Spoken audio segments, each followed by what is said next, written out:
कभी कभी इंसान को मारा नहीं जाता, उसे चुप करा दिया जाता है।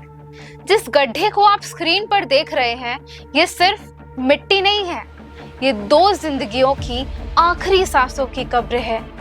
बोरी में बंद 2 शरीर और हवा पे आज भी तैरती 2 चीखें जो इंसाफ मांग रही है। 19 जनवरी 2026 के बाद यहाँ कोई आवाज सुनाई नहीं दी, लेकिन इस जगह की खामोशी आज भी चीखती है, क्योंकि जो हुआ वो एक मर्डर नहीं था, वो सजा थी प्यार करने की। तो इस गड्ढे में आखिर ऐसा क्या दफन है जिसकी गूंज आज भी पूरे मुरादाबाद को सुनाई देती है। Hello aware souls, this is Shalini Srivastava from Shalini Unfolded. Welcome back to another case. Uttar Pradesh के मुरादाबाद जिले में पगड़ा थाना क्षेत्र की उमरी सब्जीपुर गांव में एक ऐसी जगह जहां रातें आमतौर पर खामोशी रहती थी, लेकिन 18 जनवरी 2026 की रात उसी खामोशी ने गांव के लिए एक ऐसा मोड़ लिया जिसने सब कुछ बदल कर रख दिया। इसी रात की कहानी शुरू होती है काजल नाम की लड़की से। स्क्रीन पर दिखाई दे रही यही वो काजल है, एक होशियार, पढ़ाई में तेज और अपने भविष्य को लेकर सपने देखने वाली लड़की, जो अपने परिवार के साथ इसी गांव में रहती थी। बचपन से ही पढ़ाई में आगे रहना उसकी पहचान थी और ये बात उसके परिवार वाले बिल्कुल अच्छे तरीके से जानते थे, जो कि इसी भरोसे के साथ एक दिन काजल ने अपने माता पिता से पूछा क्या वो पास के स्कूल में टीचिंग की नौकरी कर सकती है। तो माता पिता ने बिना कुछ ज्यादा सोचे ही हाँ कर दी। उन्हें खुशी थी कि उनकी बेटी आगे बढ़ना चाहती है, लेकिन तभी कहानी में पहला टकराव सामने आता है, क्योंकि काजल के तीनों भाइयों को जैसे ही इस बात की भनक लगती है तो उन्होंने साफ इनकार कर दिया, क्योंकि उनके लिए ये सिर्फ नौकरी का सवाल नहीं था, बल्कि उनके लिए घर से निकलना यानी उनकी बहन के घर से निकलना का मतलब था कंट्रोल और परिवार की इज्जत का मामला। भाइयों का ये साफ कहना था कि बहनों को बाहर काम करने की जरूरत नहीं है। डर, हिफाजत और शक तीनों इस फैसले में साफ झलक रहे थे। अब हालात ऐसे बन चुके थे कि एक तरफ काजल की खुशी थी और दूसरी तरफ भाइयों की जिद। उसी की वजह से माता पिता दोनों ही फंस चुके थे, लेकिन आखिरकार उन्होंने अपनी बेटी के सपनों को चुना। भाइयों को मनाया गया, काजल स्कूल में जॉब करने के लिए जाने लगी और इसी नई शुरुआत की खुशी उसने अपने दोस्त अरमान से शेयर की। वही अरमान जो इस गांव में अपनी फैमिली के साथ रहता था और काजल का अच्छा दोस्त भी बन गया था। लेकिन जैसे जैसे काजल बड़ी हुई, वैसे वैसे उसके भाइयों ने उसकी दोस्ती पर रोक लगा दी, जो कि काजल ने बाहर से भाइयों की बात तो मान ली थी, सबके सामने उसने दूरी भी बना ली, लेकिन अंदर ही अंदर दोनों में बातचीत रुकी नहीं थी। छुप छुप कर वो फोन कॉल्स होते थे। धीरे धीरे दोस्ती का रंग बदलता रहा और दोस्ती प्यार में बदल गई। अब भले ही रिश्ता छुपा हुआ था, लेकिन पड़ोसी होने की वजह से मुलाकातों का सिलसिला बढ़ता रहा। अब अरमान अक्सर रात में काजल से मिलने उसके घर आता। शुरुआत में किसी को शक नहीं हुआ, लेकिन फिर एक दिन काजल की माँ ने दोनों को साथ में देख लिया और यहीं से कहानी की दिशा बदल गई। काजल की माँ सीधे अरमान के घर पहुंची, उसके माता पिता से कहा कि दोनों अलग धर्म के हैं और अगर ये बात गांव तक पहुंची तो बहुत बदनामी होगी। जहाँ अरमान के माता पिता ने भी बात मान ली। बेटे को साफ कह दिया गया कि अब तुम काजल से नहीं मिलोगे, लेकिन तब तक प्यार अरमान के लिए एक जुनून बन चुका था और उसने घर वालों की बात नहीं मानी और दोनों के बीच बातचीत जारी रही, जिसकी भनक काजल की माँ को फिर से लग गई। उसे पता चला कि दोनों आपस में बात कर रहे हैं। इस बार उन्होंने घर तक ही बात को सीमित नहीं रखा, बल्कि सीधा पंचायत का दरवाजा खटखटाया, जहां मामला सुना गया और फैसला भी सुना दिया गया कि काजल और अरमान अब नहीं मिलेंगे, ना ही कोई कांटेक्ट रखेंगे और अगर ना माने तो अंजाम बुरा होगा। लेकिन अरमान के माता पिता अरमान को लगातार समझाते रहे, तुम्हारे पिता मोहम्मद हनीफ ही इस पूरे परिवार को अकेले ही संभाल रहे हैं, वही सभी का बोझ उठा रहे हैं, तुम्हें उनका साथ देना चाहिए इस प्यार मोहब्बत से बाहर निकलकर। और ये बात दबे पैर अरमान ने मान ली और 2021 में सऊदी अरब जाने का फैसला भी कर लिया, जहां उसने जाकर टाइल्स और मार्बल्स का काम भी शुरू किया ताकि घर की जिम्मेदारियों को वो बखूबी निभा सके। करीब 3 साल बाद 2025 में अरमान वापस भारत लौटा और उसकी वापसी के साथ ही बीती हुई कहानी फिर से जिंदा होने लगी। हालांकि उसके सऊदी अरब जाने के बाद पूरा मामला मानो बिल्कुल पूरी तरीके से शांत हो गया था। अब ना तो काजल की फैमिली को कोई शिकायत थी और ना ही पंचायत में कोई आपत्ति। सबको ये लगने लगा कि दोनों के बीच जो रिश्ता था वो अब खत्म हो चुका है। लेकिन सच्चाई इससे बिल्कुल ही अलग थी। दोनों दूरी के बावजूद काजल और अरमान व्हाट्सएप वीडियो कॉल्स के जरिए कांटेक्ट में थे, बातचीत करते रहते थे। यही छुपा हुआ रिश्ता वक्त के साथ और गहरा होता चला गया। लेकिन इस बीच में सबसे ज्यादा खुश तो काजल हो रही थी, क्योंकि वह लंबे समय के बाद अरमान को वापस मिलने वाली थी और उसका बहुत इंतजार भी कर रही थी।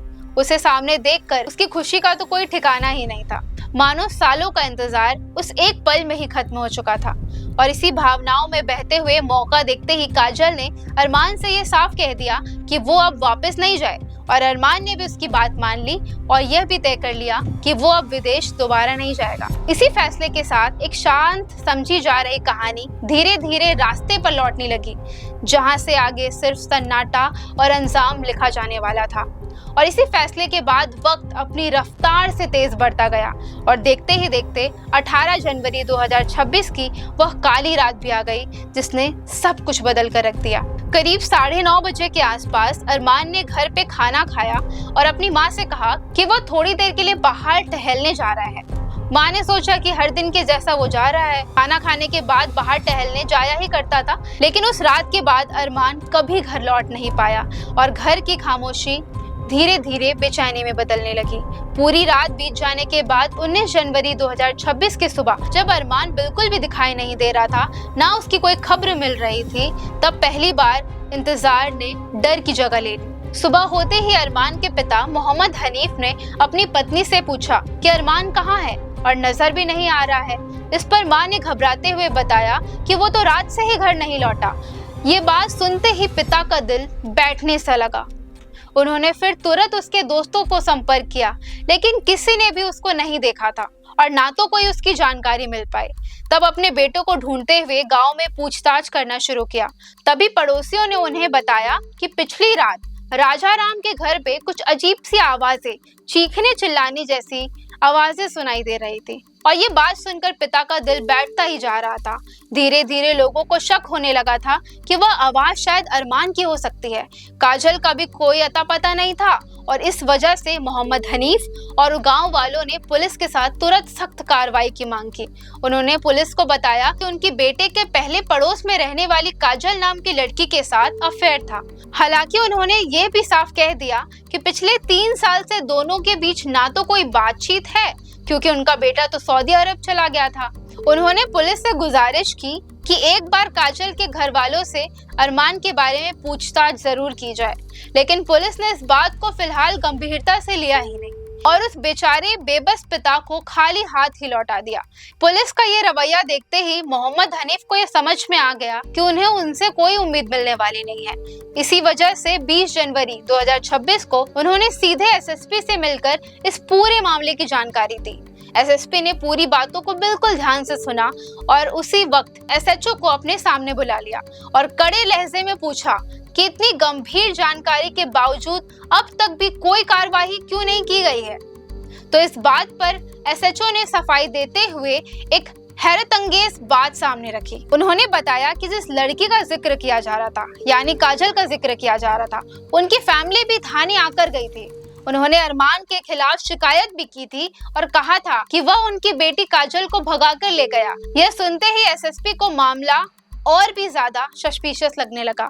उन्होंने तुरंत ही जांच करने का आदेश दिया और साफ कहा कि पूरे केस की गहराई से पड़ताल होगी और कोई भी बात नजरअंदाज नहीं की जाए। और तब आदेश मिलते ही एसएचओ अपनी टीम के साथ काजल के घर की तरफ रवाना हो जाते हैं।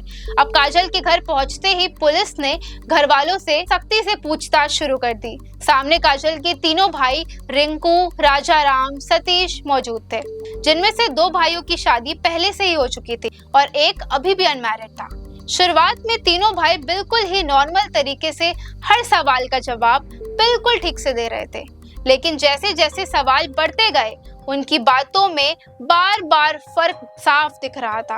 पुलिस को उनके जवाबों पर गहरा शक होने लगा और जैसे ही पूछताछ का लहजा सख्त हुआ, तीनों भाइयों का चेहरा उतरने लगा और आवाजें लड़खड़ाने लगी। तब डर और घबराहट के उसी पल में वह टूट गए और सच्चाई अपने आप बाहर आ गई। 18 जनवरी 2026 की रात करीब 9:30 बजे खाना खाने के बाद अरमान घर से निकला था और घर वालों को यही लग रहा था कि वह थोड़ी देर टहलने के बाद आ जाएगा। लेकिन हकीकत में बात यह थी कि अरमान सीधे काजल से मिलने उसके घर पहुंचा और बिना किसी को पता चले उसके कमरे में भी दाखिल हो गया। ना कोई आहट, ना कोई आवाज किसी को सुनाई दी। लेकिन तभी अचानक कमरे के बाहर से गुजरती काजल की भाभी को कुछ हलचल सुनाई दी। उन्हें लगा कि कमरे में कोई और भी मौजूद है, इसलिए उन्होंने तुरंत अपने पति राजाराम को इसकी जानकारी दी। राजाराम और सतीश ना बिना वक्त गवाए रिंकू को फोन किए। तीनों भाई एक साथ काजल के कमरे में घुसे जहां अरमान पकड़ा गया, जो कि आपत्तिजनक हालत में दोनों मौजूद थे। जहां अरमान ने भागने की कोशिश की, लेकिन रिंकू ने उसे पकड़ लिया था और राजाराम, सतीश ने मिलकर उस पर हमला कर दिया। घर के अंदर जो कुछ आवाजें सुनाई दे रही थी बाहर तक, वो झगड़े की तरह ही सुनाई दे रही थी। जो भी लोग सुन रहे थे उन्हें लग रहा था कि आम झगड़ा ही हो रहा है, इसलिए उन्होंने बिल्कुल भी ध्यान नहीं दिया। जहां काजल ने बीच में आकर अपनी सफाई में ये भी कहा कि इसमें अरमान की कोई गलती नहीं है, उसी ने उसे कॉल करके मिलने के लिए बुलाया था और यह भी कहा कि अगर अरमान को कुछ हो जाता है तो वह उन्हें जेल भिजवा देगी। और अब इन बातों का तो कुछ फायदा हो ही नहीं रहा था। जिसके बाद रिंकू और राजाराम ने अरमान को पकड़े रखा और सतीश ने फावड़े से उस पर बार बार वार किया, जिसके चलते अरमान की जान वहीं चली गई।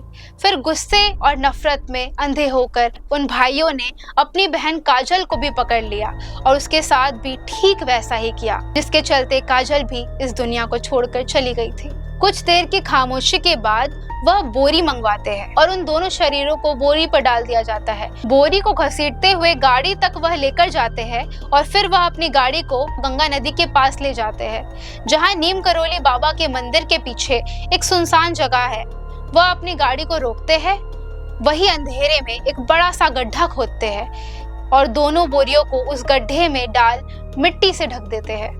जिसके बाद सभी घर वापस लौट आते हैं जैसे मानो कुछ हुआ ही नहीं है और फिर अगली सुबह सब कुछ नॉर्मल दिखाने की कोशिश में लग जाते हैं। इसी के साथ पुलिस ने भी इसकी शिकायत दर्ज करवाई जाती है। खैर, उनकी बयान के बाद पुलिस ने उसी निशानदेही पर उस गड्ढे को वापस खोदा गया, मिट्टी हटाई गई और दोनों शवों को बाहर निकाला गया।